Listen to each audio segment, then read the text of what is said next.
All right? If I'm kind of in trouble, we're doing something called drive to survive, right? It's a lot easier to put away a ball that's a drive than put away a high drop, right? Hitting a high, yeah. So that's what I would say, is get comfortable doing a couple things here. If I were teaching beginners, I would teach them Survive to Win. That's a game called Survive to Win. Yeah, the way the game works is if you survive a certain amount of shots, you get a point just for surviving. All right? So, let's pick a number. With your students, maybe pick 5. 5 shots. If he ends the point within 5 shots, he gets a point. If I survive 5 shots, I get a point. All right? If he misses, I get a bonus shot. Not a point. All right? But he should feel it. Like maybe a bonus 2 shots. Right? So for example, we'll play to 5.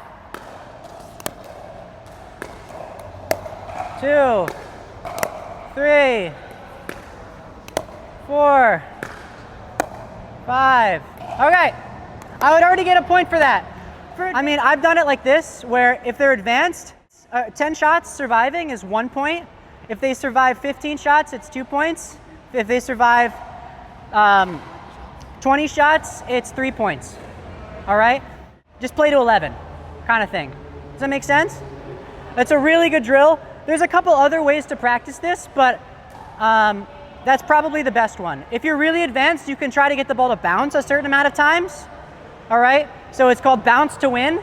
So let's say I try to get the ball to bounce 3 times. Right? If I can get it to bounce 3 times, I win.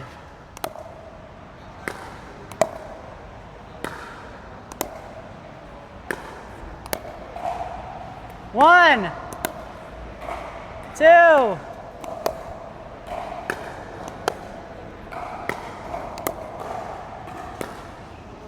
See how I'm not afraid for the ball to bounce back up above the height of the net? I'm not afraid to cross the net here anymore. No, I want it to cross more like here, right?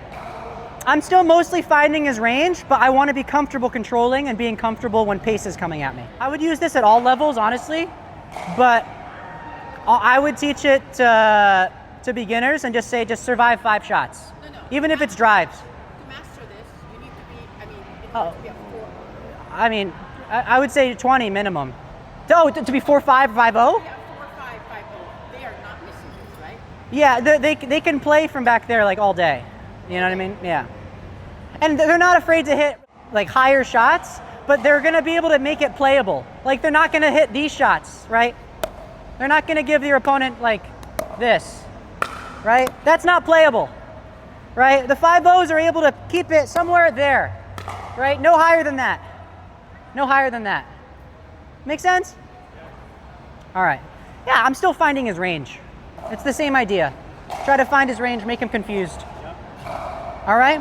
Don't be afraid to, hit your shots. It doesn't have to be perfect. Okay? Don't dump it into the net. That's the biggest thing with resets is don't miss short. Make them play. Make them play. Yeah. I mean, but that's where drives come in. If you get a chance to drive and get a drop after, then you might be able to come up to here and then, make them play from a little bit below the net, right? What I'm looking for in a game is to hit a shot where they have to hit from below the net. If I know I hit it from below the net, I'm going to say something like good, right? I'm going to play like this. Good. Get to my spot in the 4-inch zone. If I get it below the 4-inch zone, I'm getting it here. Now I got my pressure. All right? Make sense? That's just how I play. All right? People don't teach this. They don't teach this, but it's what the pros do. It's just if you watch them, I swear, they're either here, or they're here. Too many drop shots are coming in. You don't see them standing back here anymore. They're just gonna plop it right over there. And I can't get it. You know what I mean? And yeah, you gotta learn how to reset and play that deep transition. Survive to win, pick a number. Now we're gonna really put things together. We're gonna talk about how we construct points, all right? Talk about how to communicate, what to communicate,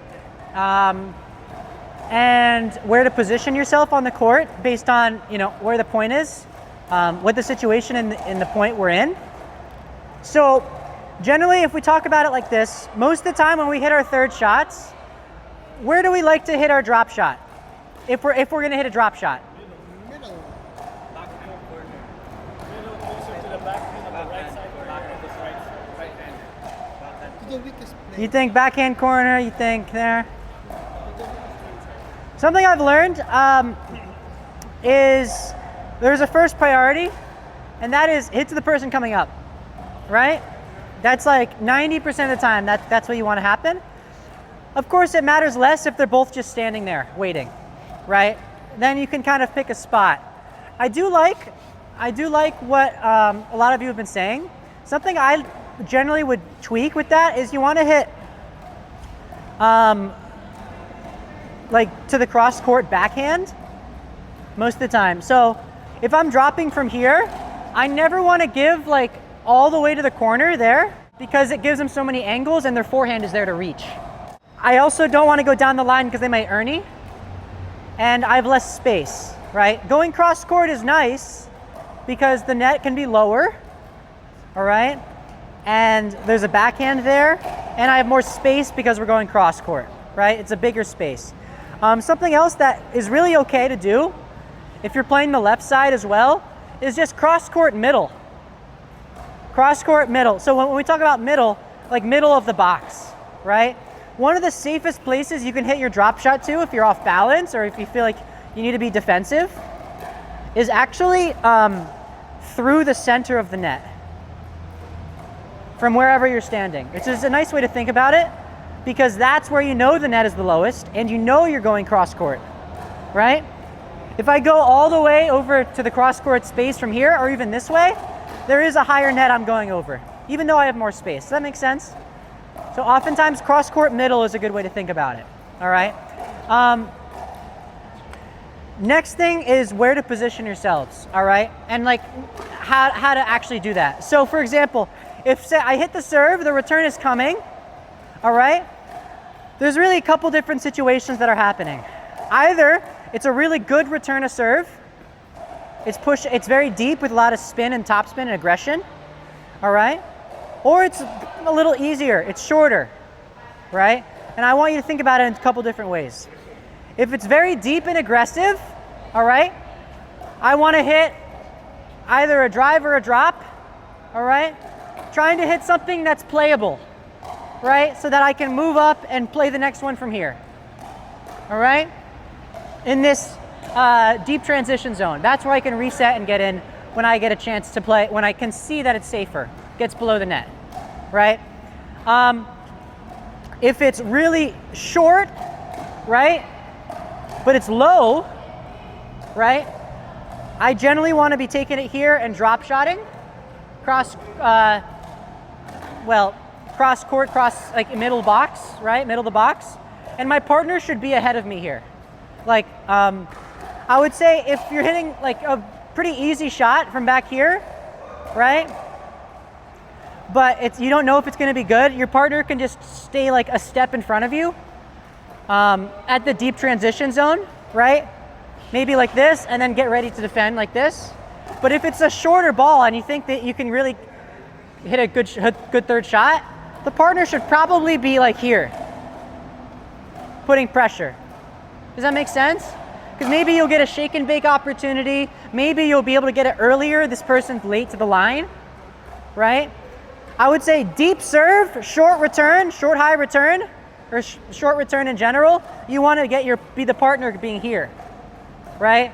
So that you could even like poach, right? If this person's coming up, you could even be here when the person's hitting the ball, right? Making the court feel small. Does that make sense? And now actually doing it, right? When we hit this drop shot, we want to really get our weight into the ball, right? Keep the ball in front of us. Oftentimes we're gonna have to split step when the ball's hit, all right? And then if we get stuck here, we're gonna split step again right when the ball's hit, all right? And even here, if they're taking the ball from above the 4-inch line, but below the net, I'm gonna wanna get up to here and split step when they hit the ball. Does that make sense? Now, here's the thing I haven't told you yet. If I can hit the ball where they hit from below the 4-inch line, all right? This is something that I actually see a lot of people do. They split step after they make contact. So, for example, can I just have like a demonstrating partner, right? No, it's not like a lot after, but it's like right after they make contact, because I want to be able to get another step in and be able to just close. Does that make sense? If I can hit just like what we call a fifth shot, drop, right here, he hit from pretty high up, so I have to kind of split step where I'm at when he's making contact. But let's say I do something like this, okay? It was almost like a stutter stop. I did like, you know, like I didn't really stop because I want to close the gap. So one more time, if I make him hit from below the 4-inch line, see what I mean? I can actually get closer if I don't wait, right? The goal is if I make him go from below the 4-inch line, I want to get here and look to take it out of the air. Does that make sense? This is probably something most people don't teach, but it's something I teach, right? Because you can get a little bit more ground if you wait an extra second, right? Because what are they gonna do from down here? They're either gonna hit it out or they have to hit it very slow. So if their drop is slow and they drop their paddle down, that's your cue? Yeah, I mean, if you see them really reaching and going like this, or if you see them like jamming or short hopping the ball, yeah, you might not even need a split step at all, right? Because you really want to put pressure and be the first to attack, All right. Yeah. So that's probably something most people would say split step every ball right when they contact it. I say yeah, unless it is below the 4-inch line, then right after contact. That's what I want you to take away from this, right after. All right, so one more example here. It's high, split step. It's high, split step. It's a little lower, split. It's a little lower, split. It's down. Oh, I wasn't even split stepping on the last one because I got it really low. Does that make sense? All right. Sometimes if you get a good roll drop, right? You drop it in. Does that make sense? Like I was probably in the air when he made contact, about to split step. Does that make sense? All right, try to use that. Oftentimes you can do like a fifth shot attack and force them to feel like they need to concede the kitchen and just start dinking. All right, they don't have to, but that's your chance to really have an advantage on them if you close in fast. All right, so try this out. We're gonna do this with 4 people though. All right, if you can call your shot. So for example, if I hit a shot like this, I would say watch, right? Because he's going to attack it. I don't want my partner going here, all right? And if I hit a ball that's above the height of the net and they're already here, I might say watch. And I'll say like, or hi or something so that they know that it's dangerous. Ready. Ready. And you can do that move, right? Yeah. Boom, boom. Yeah, exactly. All right? If they're here, most of the time, could I get a partner? Could he be right here? Feed the ball in to him. Let's say this is the return to serve, okay? Let's say the return to serve is coming. I'm ahead of him. All right? Good, that was really good. I see that the ball's coming off kind of on a line, right? I'm always watching him hit the shot. Unless I know for sure he's gonna drive it and I don't have time to go like this, right? But what I'm really doing is, if it's a high one, like hit like a really defensive drop. Hit like a really defensive drop. Go for it. Yep. It's hot. Good. But you saw me go hoping that it's good. Oh, it's bad. All right? I'm hoping, oh, it's bad. anytime I see him on balance, I'm gonna hope it's good and take a step forward and then judge. Does that make sense? Watch this, ready? This is how he is. And Stand here, I'll do this one. Feed this in. So this is what I do in tournaments. Give me this one, I'll be defensive here. Hope. Watch. Oh, it's good. Good. Okay, sometimes you're wrong. But it's better to be more defensive than aggressive, right? If you don't know, just say watch, right? Because you don't want them like here and then getting smashed. Well, what you see at the 3-0 level, all right, for all your students that are playing, serve, return. Either they both stay back off a perfect drop and then they hit it really short and no one's there. Or someone goes up, their partner goes up, bad drop, doesn't watch them at all, a bomb explodes on your partner, right? Points over, right? So when they're on balance, maybe take a step in front of them. Especially for the lower levels. But at the higher levels, go more than a step. Get to this spot, right? At that 4-5 level, right? If he's on balance, he's gonna hit a good drop. I'm gonna be like this when he's all the way back there. I'm already here.